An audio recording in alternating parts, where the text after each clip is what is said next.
एक घना जंगल था। उसी जंगल के किनारे एक छोटा सा गांव था, जहां रामू नाम का एक किसान अपने परिवार के साथ रहता था। रामू बहुत मेहनती और दयालु इंसान था। वो रोज अपने खेतों में काम करता और जंगल का भी सम्मान करता था। उसी जंगल में एक बड़ा और समझदार हाथी रहता था।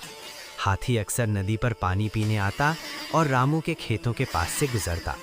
गांव के लोग हाथी से डरते थे, लेकिन रामू नहीं। वो जानता था कि जानवर भी दर्द और भूख महसूस करते हैं। एक दिन जंगल में भयानक आग लग गई। जानवर इधर उधर भागने लगे। उसी आग में हाथी बुरी तरह फंस गया। उसकी सूंड झुलस गई और वो जोर जोर से चिल्लाने लगा। रामू ने हाथी की आवाज़ सुनी। बिना डरे वो पानी और कपड़ा लेकर जंगल की ओर दौड़ा। उसने हाथी के घावों पर पानी डाला और पट्टी बांधी। कई दिनों तक रामू हाथी की सेवा करता रहा। कुछ समय बाद हाथी ठीक हो गया। उसकी आंखों में कृतज्ञता थी। फिर एक दिन तेज बारिश हुई। नदी उफान पर आ गई और गांव में बाढ़ आ गई। रामू का घर डूबने लगा। तभी वही हाथी आया। उसने रामू और उसके परिवार को अपनी पीठ पर बैठाया और सुरक्षित जगह पर पहुंचा दिया। बहुत समय पहले की बात है। एक घना और हरा भरा जंगल था। ऊंचे ऊंचे पेड़, चहचहाते पक्षी और बहती हवा जंगल को बहुत सुंदर बनाते थे। उसी जंगल में एक बड़ा सा हाथी रहता था। वो बहुत ताकतवर था, लेकिन दिल से बहुत अच्छा और शांत स्वभाव का था। जंगल के पास एक छोटा सा गांव था। उस गांव में मोहन नाम का एक नन्हा लड़का रहता था। मोहन को जानवरों से बहुत प्यार था।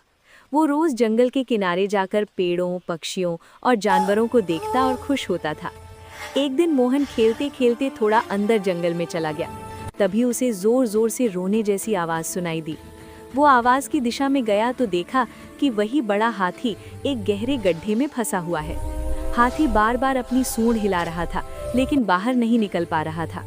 मोहन को हाथी पर दया आ गई। उसने प्यार से कहा, डरो मत हाथी अंकल, मैं आपकी मदद करूंगा। मोहन तुरंत गांव की ओर दौड़ा और गांव वालों को बुला लाया।